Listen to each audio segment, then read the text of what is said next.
channel. Please take a moment and subscribe to my channel if you like what you see already.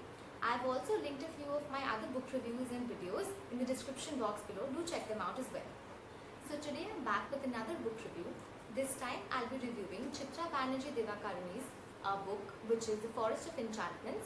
I have previously already reviewed her Palace of Illusions. I'll link it in the description box below. Do check that out as well.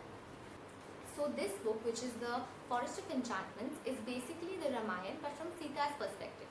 So people might also call it the Sitayan. What this book does is, it gives us a really deep dive into all the female characters of Ramayana.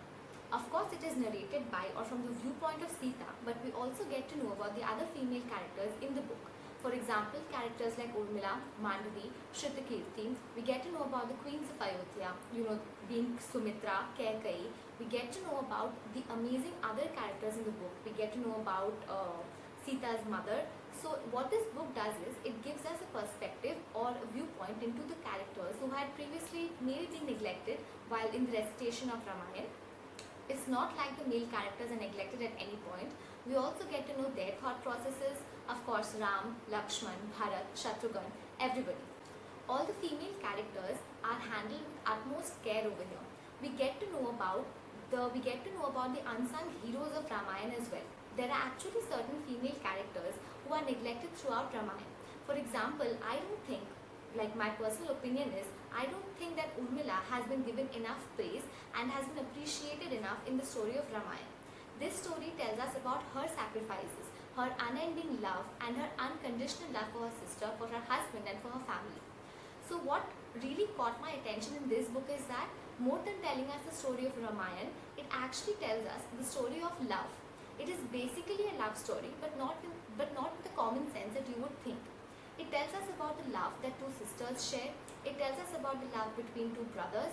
It tells us about the love between mothers and sons, between mothers and daughters, between fathers and daughters.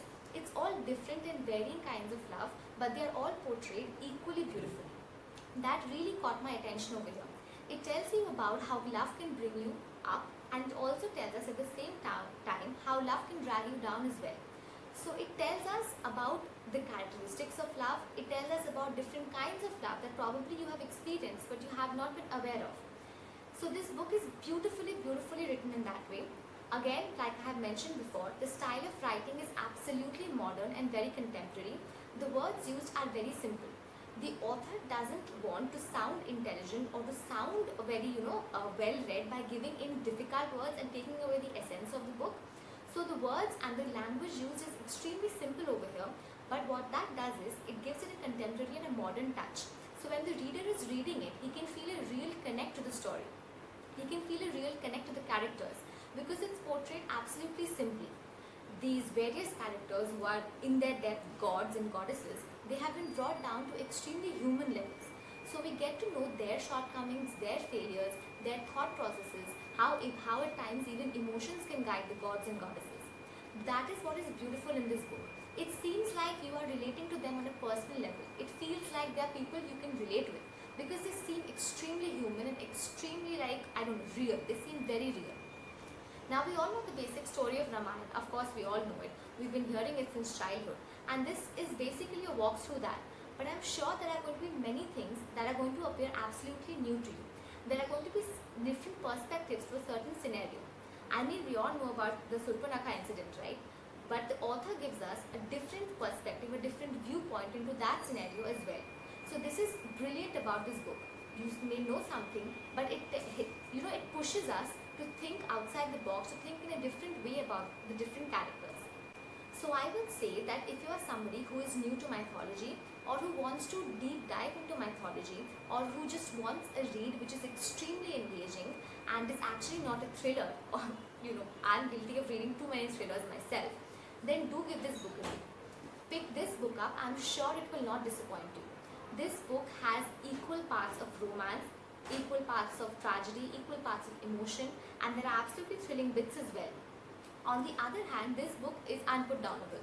Once you pick this book up, I can guarantee you won't be able to put it down until you finish this book. It's a story we all know, but even then it keeps you hooked. It keeps you on the edge of your seat. You want to know how these characters think. You want to know what drives them to do what they do.